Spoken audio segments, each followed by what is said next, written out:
Hey, everybody, this is Carlos Phoenix with Real Estate Movement, and today we got a great RETalk show, RETalk TV, and I got Xiomara from RETalk TV with us, and we can also have Olivia Rosario. Is that correct? I think that's the correct name. Just making sure, live always messes me up, but we're going to have a great show, so sit down. If you have any questions, feel free to write them down, and then we can address them at the end.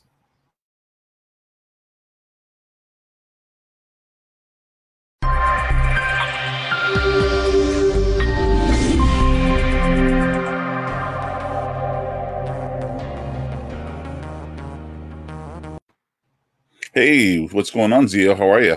Going on? It's been a while that we It has been. Yes. With everything that's been going on around the world, I'm happy that we're still able to do this. I don't know what happened.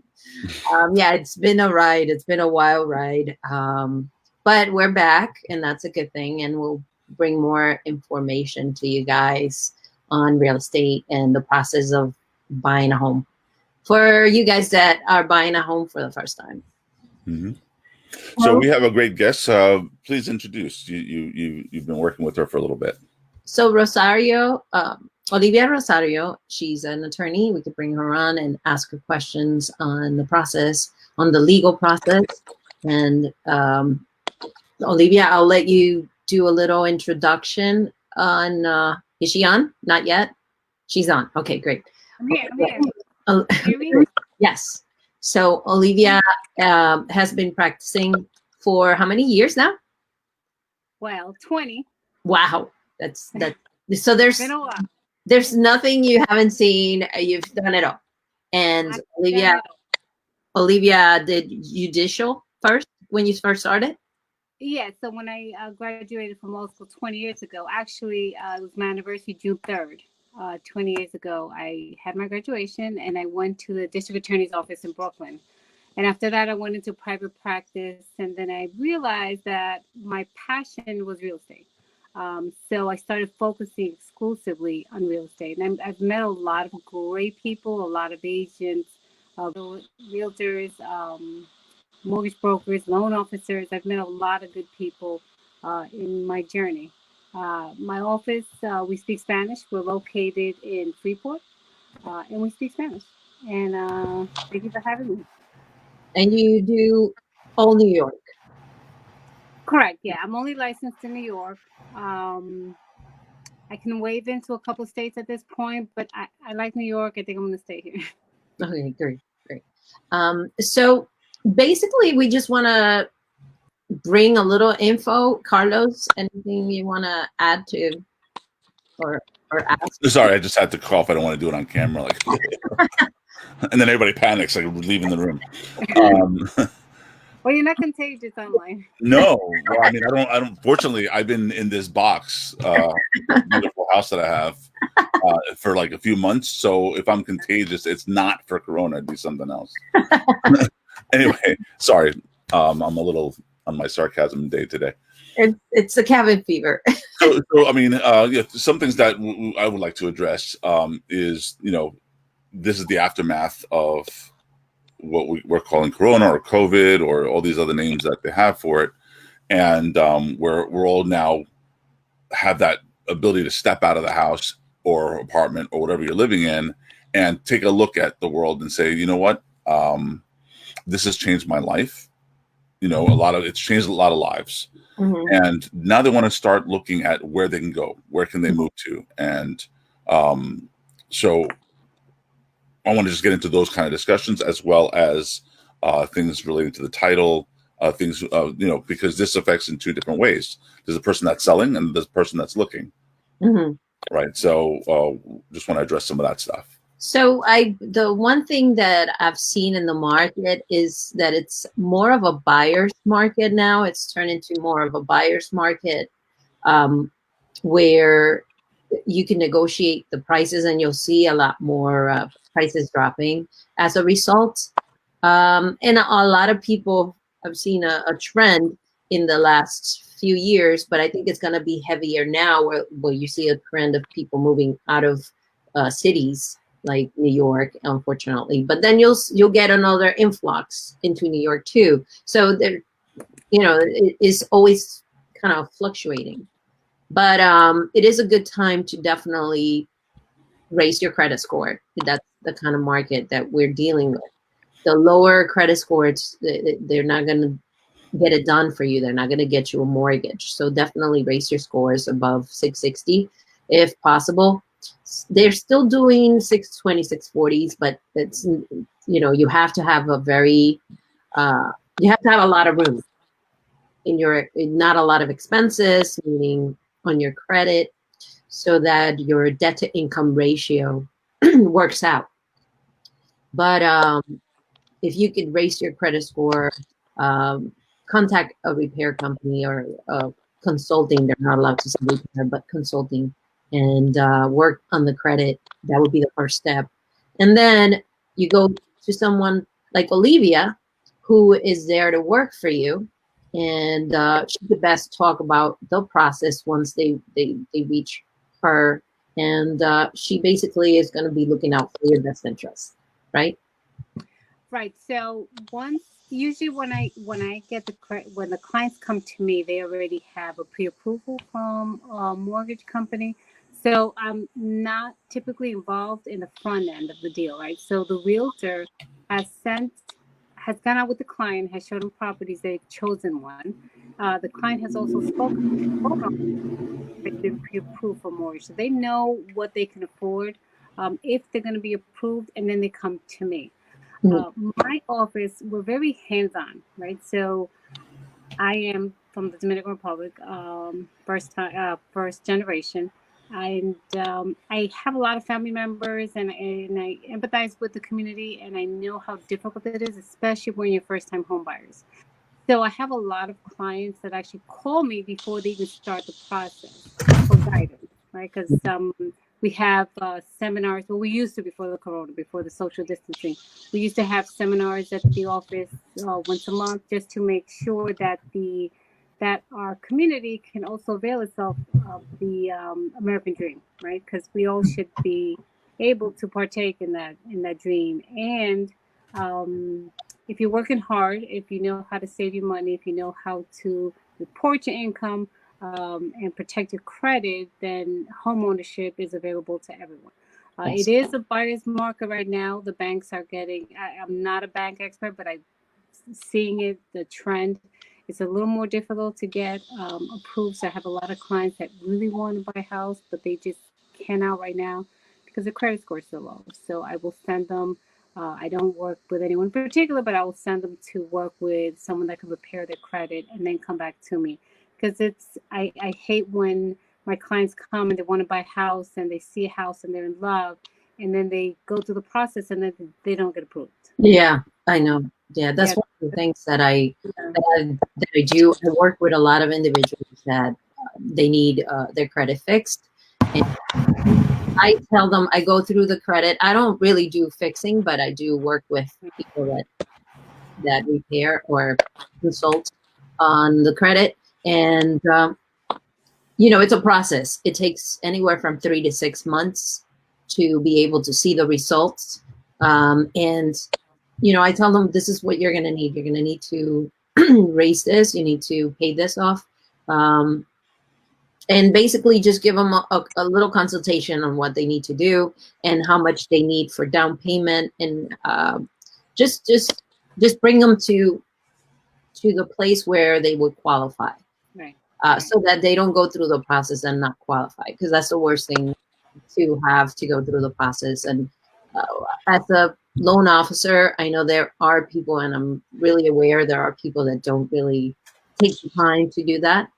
And I think that's important, because first-time home buyers need that. They need to be taken by the hand, and they need to learn the process. They don't really know the process. So that's why we do shows like this, so that we can bring you the details about the process. Yeah, if I may add, so a lot of people, everybody has a dream to have a house, an apartment, a condo, whatever it is. And part of the process that they don't realize, and one of the reasons we like doing this type of show, is to make them aware of what they're about to go into. So one of the first things that they should be doing is saying, have I been treating myself correctly? Have I been putting myself heavily into debt? Have I been, have I paid off all the kind of lingering things that should be paid off? Because a lot of people just really don't check their credit. Mm-hmm. And if they don't check their credit, they really don't have an idea of where they stand. So before you get into all that, you do have access to your credit for free, and there's quite a few different ways of doing it. But primarily, you just want to go to the authorized credit website. If any of you know what that website is, yeah, the three major ones. You could open a free account. You don't have to pay. They prompt you to pay, but you don't have to pay. You could always open up a free account. That's your right. Right.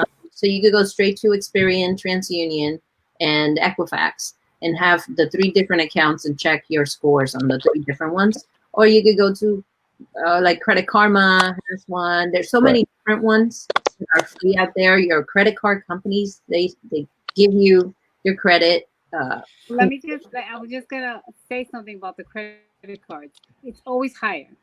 So if Capital One is telling you that your credit is 680, and I have a lot of clients that come to me and says, "Oh, but I was denied. I don't have credit, but Capital One told me I had 680." Well, right. It's not 680 for the bank. It's not 680. It's something completely different. It's a lot lower. Yeah, they're not accurate. They're really not. So when we do our you're talking about like Credit Karma and things of that nature, they're not 100% accurate. Is that what you're saying? No. Right. Yeah, and like I know that Capital One now when Discover they offer. Oh, really? Yeah, they offer your credit score monthly, but don't go based on that. That's not accurate. Yeah, so the best way is to just go straight to the three bureaus and just open that, because there are free websites that give you a combination, but they are off. She's correct. They are off a bit. Like Credit Karma sometimes a little lower than what it really shows up. So there's another number of things to look at when you get your credit. Is it lower because I'm sorry about that. Yes, they want delay. They show it lower because they want to introduce you to their offers for credit cards. Right. Now banks will see all three, but they usually choose the middle section.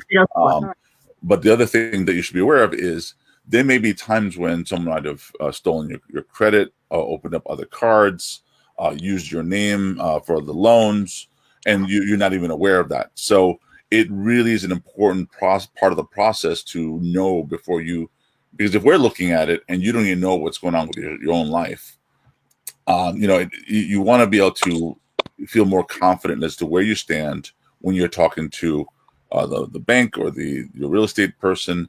You don't want to get caught out there feeling like, oh, I had no clue. Mm-hmm. Especially when you have the capability and the right to know. Yes. And also know that you need to set aside time to dedicate some thoughts and some processes in the home buying experience, from your credit, gathering your documentation, all those type of things. Especially now when we're starting to wean off of being able to go back into the public. Oh yes. If you're thinking about buying a house, start gathering all your personal data and have it organized in a spot, because those are the things that they're going to ask for.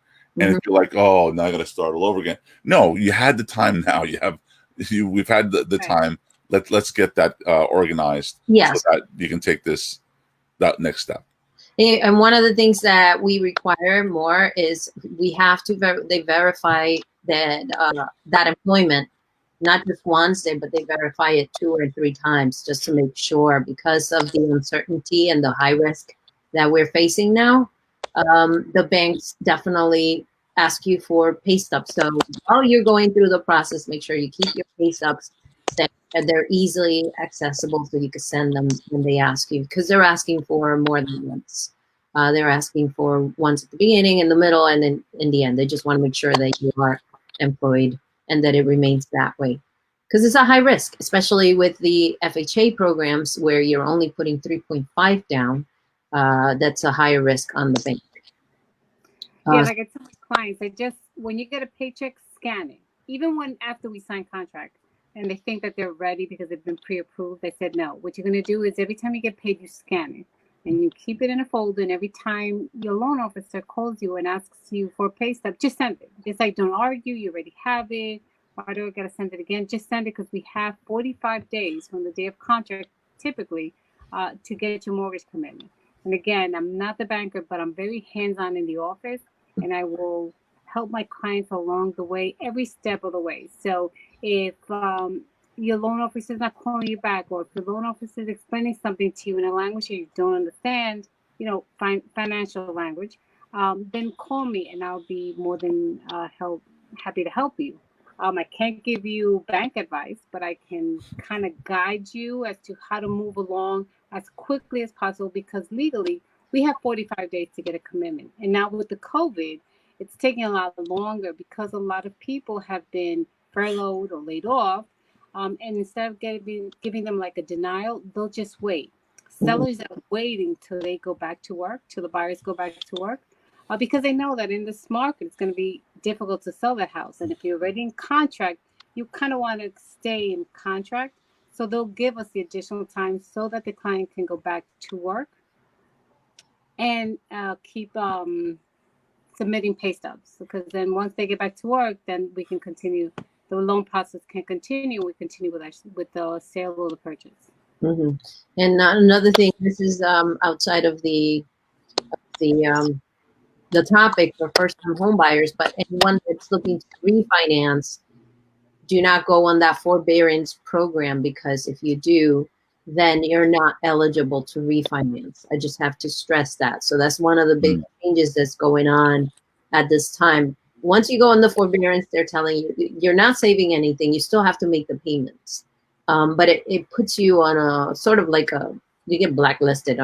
I don't like to say that, but you go on a list, yeah, and you're not eligible. So you have to take care of those payments, or you have to get out of that list. I don't know after the 90 days, because you have to not pay your mortgage for 90 days. And the reason for that is there is an insurance. So I highly suggest, if you're looking to refinance, don't go in the forbearance at all. It's no freebies. There's no really freebies there. And even if you're not looking to refinance, but you can make the payments, because they're not giving you those months off. You're going to have to pay it back at some point. Yeah, there's no benefit. And so what are some of the things that you deal with, like contract wise, so that they understand about the contract process? So, like I said, a lot of my clients are first time home buyers, and they've never dealt with a contract. So they come to my office. Well, now during COVID, we can have Zoom calls, we FaceTime, we WhatsApp. Now, clients are getting back to the point where they do want to come into the office. I do have a large conference room, and so we do, wear masks and gloves, and we keep the social distancing. But they come to the office, and then I explain to them. The contract is lengthy, but it's legalese, and a lot of things are just boilerplate. But we have to look at the entire contract to make sure that you're being protected as much as you can. We go over the price, the down payment, what the down payment means, the time for the mortgage commitment, which is just once the bank tells you, yes, we are going to lend them the money, and barring anything, you then losing your job or something like that, then you will be getting the loan. The closing day, what on or about means, it means that it could be 30 days after the closing date that's in the contract. So I go through all of the contract. It usually takes about an hour, if not a little longer, just because most of my clients just don't understand what's going on. And I don't want them to leave until they're 100% comfortable that they understand what they're signing, because I don't want anyone to sign something that they're not understanding. And then the contract, another thing that people don't understand is you have to give yourself at least 2 weeks for the contract, once you put an offer in, for Olivia and the seller's attorney to go back and forth with that contract, because she's making sure that your interest is looked after. And of course, the other attorney is looking out for their client. So that contract sometimes goes back and forth a few times, correct? Yeah, that's correct. Another thing I wanted to point out is that I have a lot of clients that at the end, their deal doesn't go through. So it falls apart for whatever reason. They weren't approved. They lost their job, unfortunately. They took ill, whatever the reason is. And then they ask me if they're going to get their money back. And so there's certain things that you're going to pay, which is the inspection, which I highly recommend everyone to get an inspection of the house. Because if you don't have the house inspected, you're buying it as is. So if you move in and your boiler is out, the day that you moved in, you're done. It's your house. Yeah, you waive the inspection, right? So that's very important, but you pay for that. You pay for a survey. You pay for the appraisal. There's certain things that you pay for. And then unfortunately, at the end, you don't get that final approval. If anything happens with the deal, you don't get that money back. So I also explain to people in detail when they come to my office. Yes. So, it's you want to make sure that all your ducks are in a row when you're going for a loan, so that it doesn't get denied, or it's not like, oh, it's a hairline, may or may not get approved. Make sure that you are for sure going to get approved. And the way to do that is to limit your expenses on your credit to less than 30%. Actually, it's supposed to be less than 10%. So all your credit cards and everything that you have should be less than 10% of your income when you're buying a house. Because if you have high payments, a lease, and other payments that show up on your student loans, that's going to affect your DTI, debt to income ratio. And you should figure that it's about, it's not exact, but I tell people about 50% of your income. That's what we take to calculate your whether you qualify or not, your debt to income ratio. So they use about 50% should be paying your mortgage, your interest, your insurance, and all the expenses on your credit. So if that's a go, then you're good to go. If it's like over 50, now you're in hot waters. So you want to make sure that you bring all that. Now, if you're also shopping for a home, whole process that it doesn't go through, it's not a good scenario. If you're also shopping for a home, don't start adding debt. Don't start looking for a car. Don't start, don't run applications. Just put your whole life on hold for a second, because anything that you do will show up. Yes. Another thing in terms of documentation, we're in a world of technology. And if you guys all have smartphones, which I imagine everybody does by now, there are apps you can use so that you can start scanning your documentation. Having a digital copy in your phone is not a bad thing. It just can't look like a nasty looking picture. It has to look like you scanned it in a machine. And there's plenty of apps that you can look at, whether it's Android or iPhone, that you don't have to pay a lot for, and some of them are free. I personally use Evernote, which is free, and there is a scanning feature that you can use with a camera, and it'll automatically detect that it's a document and make it look nice and clean. So what's great about that is that you basically have created a filing system that it's in your pocket where all your documentation is there. If you get a paycheck, boom, use that app, scan it, now you have a copy.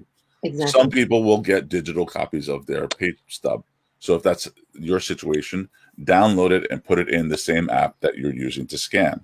That way everything's all organized, and when someone's asking for it, you don't have to run home or do anything. You can just email it from those applications. Yeah, and the timing is very important, because if you're organized and you give all the documents together, your process is just going to go a lot easier. Because you have to understand, it's not just, the bank is not just working on your file. They're working on hundreds and hundreds of files. So once they open your file and there's some documents missing, now they got to tell me or the processor about it. The processor tells me, then they tell you. Then you go and start looking for whatever documents. That could take a week or delay a week and a half, or maybe two, depending on how fast you are. But if you have all your documents ready and you can send them right away, then that shortens to like the same day, So it's the response is very important, and having your documents is very important.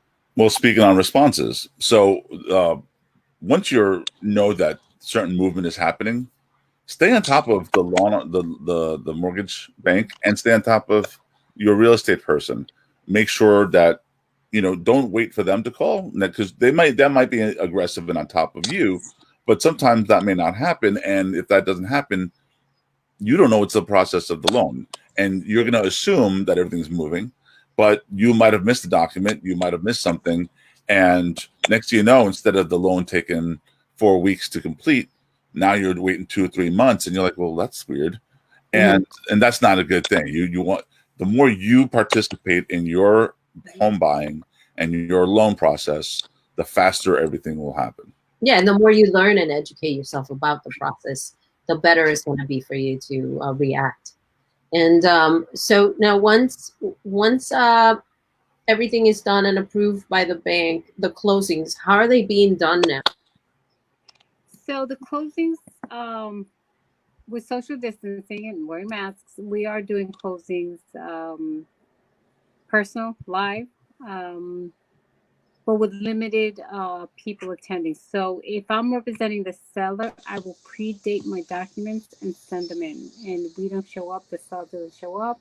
The banks are doing wires, right? So we don't have to be there. If I am the buyer, I do have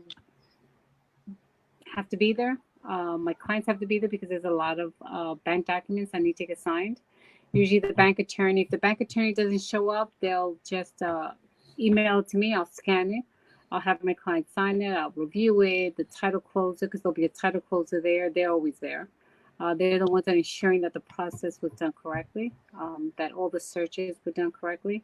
And they review the documents, they notarize it, and then I will email it to scan and email it back to loan officers, and then I eventually get it approved, and we're what's called funded, and then the closing can happen, checks can be distributed. So it's happened different ways.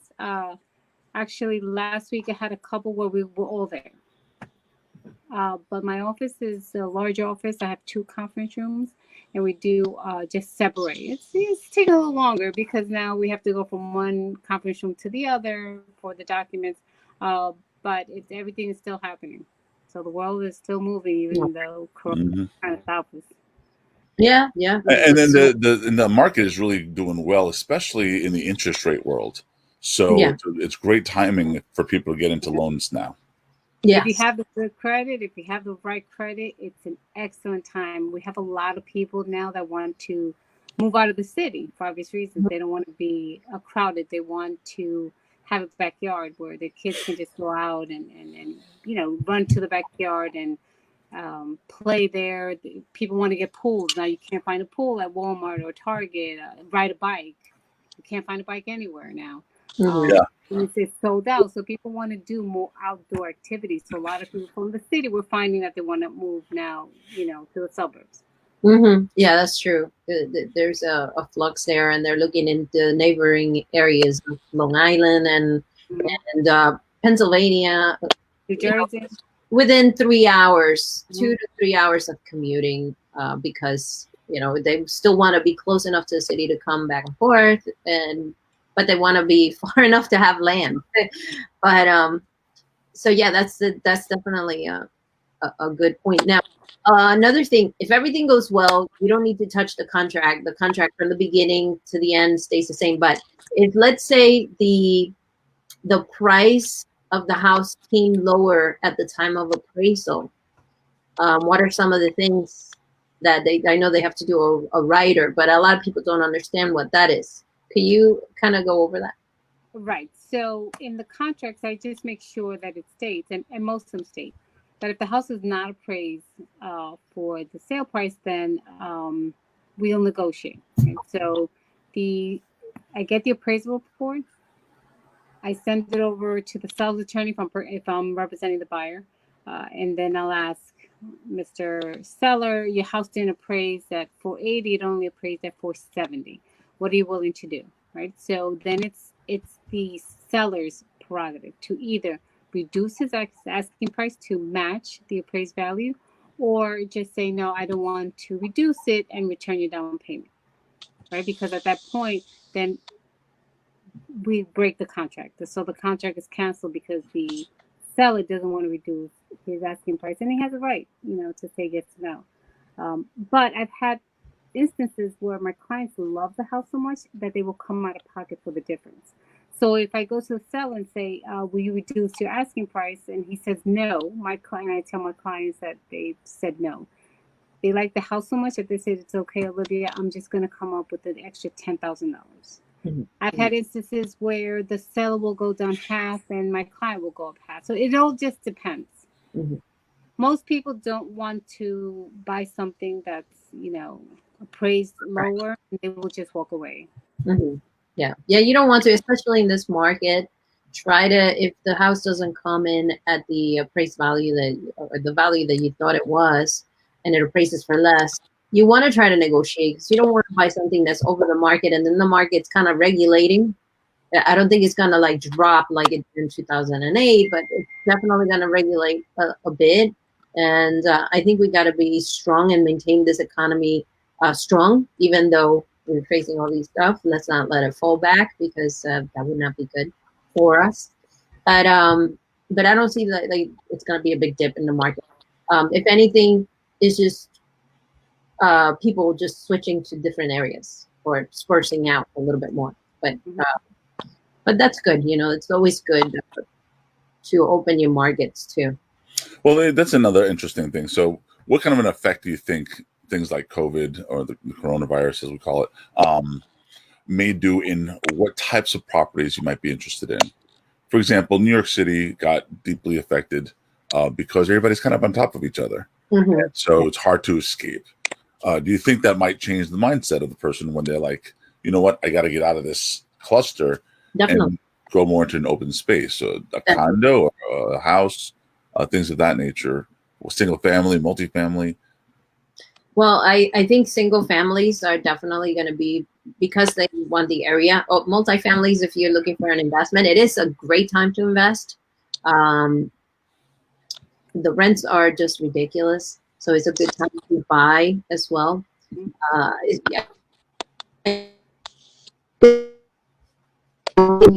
Better deals than you've seen the last 4 years. It's a good time if you have the money. A lot of people are sitting on equity right now when they could be making an investment. So it's a good time to pull that equity out, because it's so low. The interests are so low that you're not going to see these interests for very long. Once everything starts stabilizing, I'm pretty sure they're going to start going up a little bit more. But last time the interests were anywhere near this low, probably over 20 years, maybe more. More than that, yeah. And so it's a good time to pull that equity that's not doing anything. The equity is still growing. It's like having ghost equity, what I call. But the equity is still growing. You pull it out and you invest on something that's gonna make you money back. Make sure you get a good deal when you're looking at these properties.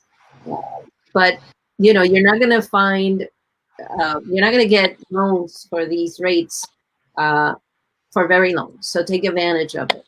So if you have that in there, don't just let it sit there, because it's just, so let's say your house on a normal appraises by 3 to 5%, depending on the neighborhood. If you take it out, now you're making 3 to 5% still, because it's still going to appraise, but you're taking that money and making an investment, which is going to return another 5%, let's say. So now you're making 10% on the same money. So, things like that, it's good to keep in mind. And it's good to get into the game for you first-time home buyers. It's good to get into the game. Any advice, Olivia? On what? Taking equity out? Yeah. So I've had a lot of people call me. What I do tell them is that you have to have enough equity, because they don't understand that you have to pay some closing costs, right? So what I tell them is, when they come and they ask me for that advice, is like, that's a great idea. If you have equity, see if you can pull it out to invest it in something else. It's a great idea. But you have to make sure that there's enough equity where you would get money out and pay your closing costs, because there are some closing costs associated with it. And I feel like a lot of people, when they hear pull the equity out and the investment, they're all for it, but then they don't understand what that entails. So it is a great idea if you have enough equity to pull out, to make an investment, and to pay your closing costs. Yes, yes. And if you have a higher interest rate, is also a good idea to bring it down. If you did it in the past couple of years, you could probably do a streamline. There's something that a lot of loan officers don't really focus on. We do those, but it's very convenient for the person because they'll save a lot of money in the end at the end of the day, and it's lower closing costs. But there's a lot of programs available. It's just finding out. You could call Olivia, you could call me, you could call Carlos, and just ask.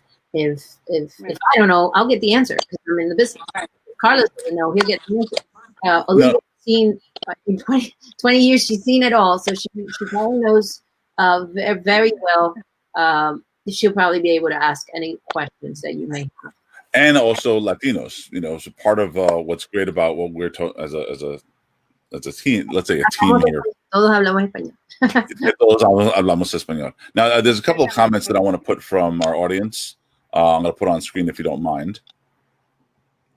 So let's say I work in loan modifications inside of bankruptcy and just got the following for a 3-fam in the Bronx, $342,000, et cetera, interest bearing principal of $1,500. Okay, it's a lot of numbers. A deferred interest locked up in a safe. No, just kidding. No, that's good. So with $30,000 borrower's contribution in exchange for $120,000 forgiveness. So in other words, there's a lot of deals being made. 3% on a borrower that hasn't paid over 7 years in a foreclosure with bad credit, compared to a person who's buying a new house. This is a great deal. It is the principal that is over the value of the house that is still underwater. Wait. So, go ahead. I'm sorry. Yeah, no, that's a lot of information. I have to analyze it. So what he does is he handles these kind of deals, and so PI was a principal interest. He handles these kind of deals where people are kind of in a rut, and he can help kind of change that rut into a positive situation. That's good. But the timing is now, because the situation is, if you are able to borrow anything, the interest is so ridiculously low. Like you mentioned, I've seen 2.5%, very, very close to 3%. And you're not going to have that normally in a normal situation. I've seen people that already had loans at 4 or 5, all the way up to 7%. When you look at these numbers, and when you think that tens of thousands of dollars are being saved on an annual basis, yes, that's the reason we keep poking at that interest rate is it's exponential per point that you lower it. Yeah, and so Well, if you calculate over the 30 years, dropping your interest a point or 2 points is going to save you $50,000, $100,000, depending on your mortgage. So over the time of the period of 30 years is a big savings. That's coming out of your pocket, by the way. It's right. A number. It's coming out of your pocket. So a lot of people don't realize that if you buy a house, let's say that's $300,000, by the time you finish paying it, you've probably paid $600,000. Yes. And I'm just estimating really vastly, but so the lower that interest rate is, it could be, instead of $600,000, $500,000 or less. 100. It'll save you $100,000. Yeah. And also the amount of years of the loan, all that type of stuff, all that affects. It makes sense if it's going to be a positive impact on you. It makes sense. If it's closed, it might not make sense because of the closing expenses. So it has to make sense for you, and you have to have enough equity to be able to do these kind of things. But there's a lot of things that you could do out there, and the best way is every scenario is different. The best way is call and find out. We'll look at the scenario and we'll go over what the best products and the best choices are. Okay. Cool. I have clients that sometimes tell me that, my cousin was able to get this done. So what I tell everyone is, like, it's just so fact specific, right? So your case So it could just be one number that's off, and your case is completely different. So you really Yeah. do need to speak to someone that knows. Don't go based on what you've heard could happen, and just actually go and speak to someone that can tell you what could happen in your case. I have something to add. I just have one of my clients called me about the SBA loans. So they're giving out SBA loans to Uber drivers, and that's something that I didn't know. Which I'm going to Uber. I have to do a little more research on that. But it's still a loan. Just know that it's a loan. Some of it's going to be forgivable because if you use it on car repair, on gas, I'm pretty sure your expenses, that'll be forgiven. But you still have to pay it back. So just know that it'll be at a lower interest rate. So if you have to pay off some, let's say you have to pay off some higher interest rate credit card, this will help. But don't take it to use it on other things that you don't really need to use it, because you're going to get into more debt. Because I have to count that as an expense. Your payment, your monthly payment of that loan, I have to count it as a debt. So just know the facts. It's not free money. You do have to pay it back, even though some of it might be forgivable. Yeah. I mean, any debt, anything you borrow, you're paying back. So a lot of people, especially those who are renting, had either good landlords or bad landlords. And this could easily affect your thought process as to, you know what, I don't want to rent anymore. Owning, you have more control.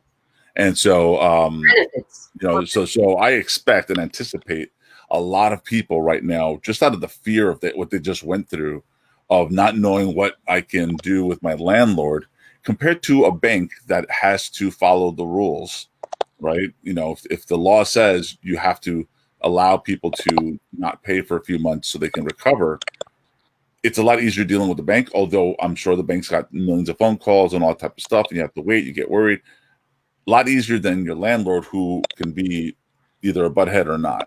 Yeah. And so that's another positive thought process in wanting to own your property.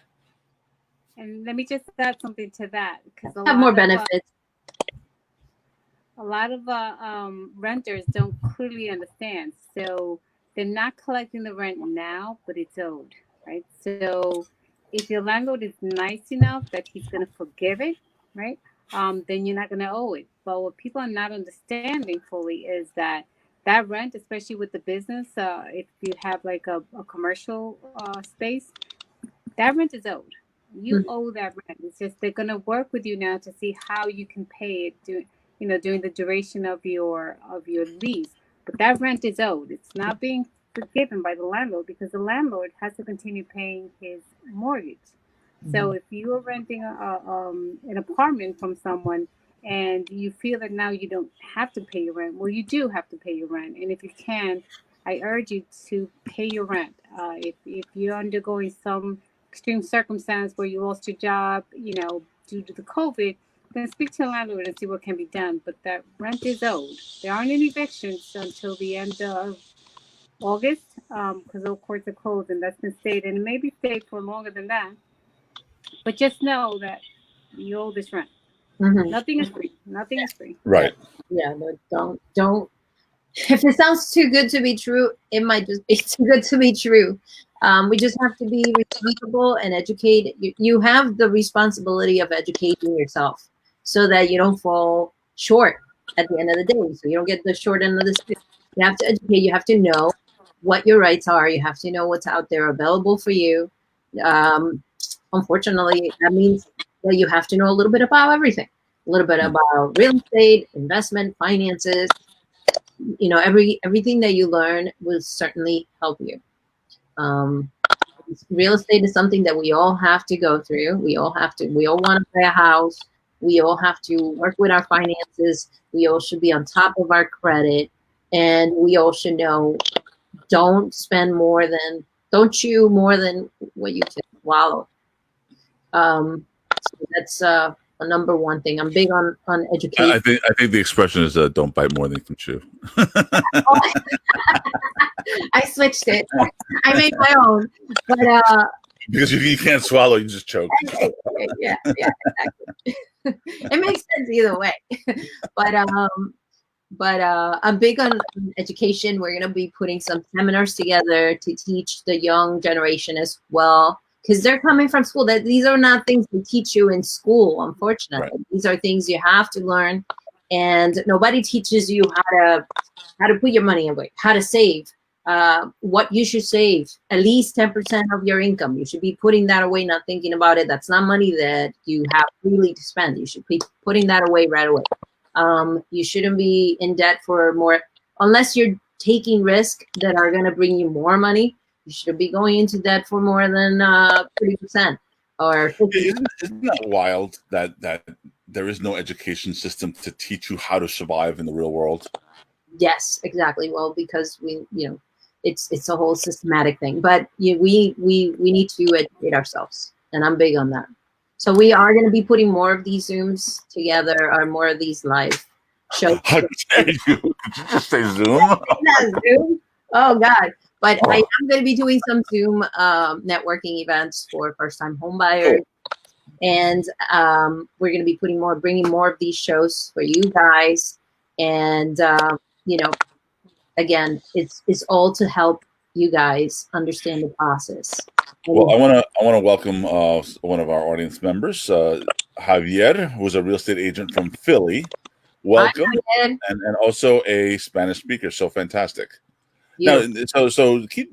I mean, this isn't aimed at Latinos, obviously, but knowing that the Latin market is going to be part of the buying power of the future, and they're gonna go after property. They're gonna go after, one of the largest real estate owners.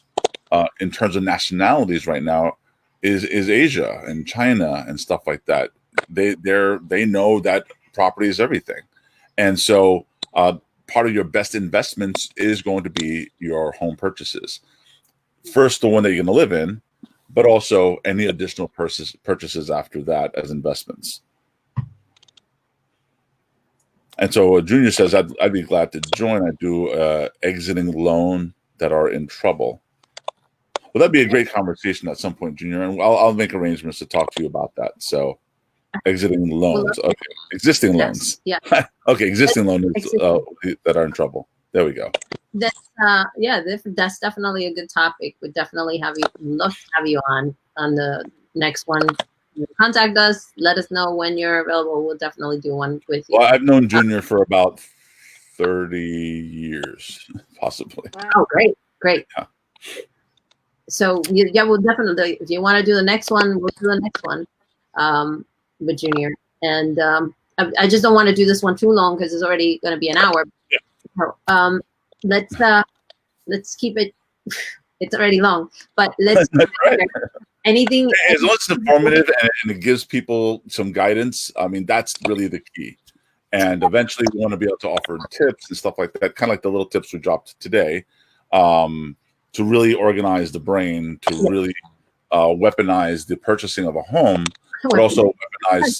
I know I use that word a lot because that's you can either not be a homeowner and go through the abuses of being a renter and things of that nature, where something needs to be fixed and nobody's going to care to fix it, or you weaponize your life. You really take, arm yourself with the tools. Now you're arming yourself with the tools. Yeah. And being able to have and own and be able to control. The rioting spirit. Oh my goodness! I didn't mean that. Olivia, anything you want to add? No, I just want to thank everyone for opening the doors to us today, or their internet to us today. If you have any questions regarding the process, just feel free to give me a call. My office number is 516-517-2340. We are bilingual, so if you have any questions, if you have a family member that has a question regarding purchasing a home, just give us a call. We'll be more than happy to guide you. Yes, definitely. I love the show. It was great. It was sweet, and thank you so much for watching it. Always love to have you guys here. And if you have any questions, reach out to us. Olivia, you have a Facebook, I suppose, right? Yes, yes. So and Instagram. Yeah. So what's your Instagram? What are they looking for? You think I know? My assistant, who is my right-hand person. But I think if you look for Olivia Rosario, Okay. you're gonna I'll find look it. for you. She'll be linked to my Facebook. And Carlos, he's really good at looking for people and finding everything. So she'll be linked to us as well. So reach out. You know, if you have any questions, just reach out. We're here. We're here for you.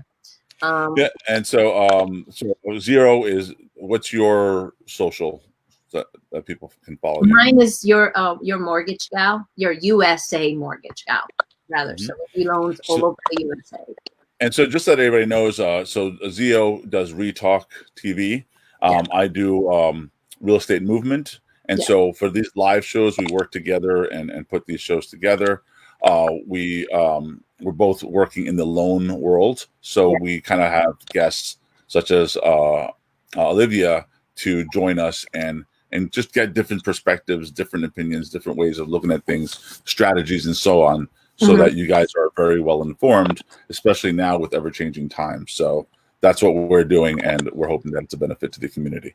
Yes, yeah, and we're going to be touching on other areas, foreclosure, investments, commercial. So it'll gradually go into all areas of real estate. Right now, we've been focusing in first-time home buying, but we want our audience, we want everyone to grow as well.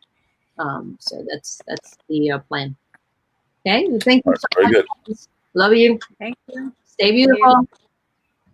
Stay safe.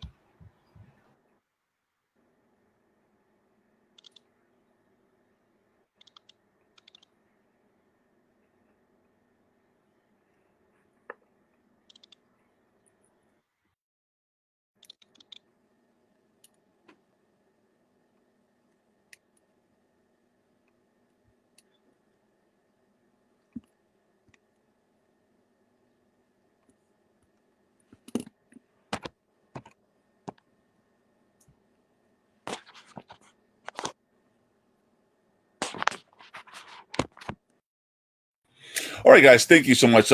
My system froze for a second, but I was able to get a hold of it again. So I appreciate you all that have watched. We're trying to get as much credible information, legal information, how to fix your credit information to you, especially now after Corona, where we understand the changes, things that might be different than it was before Corona, and so on and so forth. So I appreciate Olivia having joined us today, and we're going to keep doing some more shows. We're going to try and do this consistently as possible. And so we just greatly appreciate those who have joined. Feel free to share if you think any of this information can help anyone in your community, your family, and so on, because we do want it to help, all those who are looking. We want to increase the economy, make sure that homes are still able to be purchased in a very not only consistent rate, but at a low cost to you as best as possible. Anyway, thank you so much, everybody. Have a wonderful day. Take care.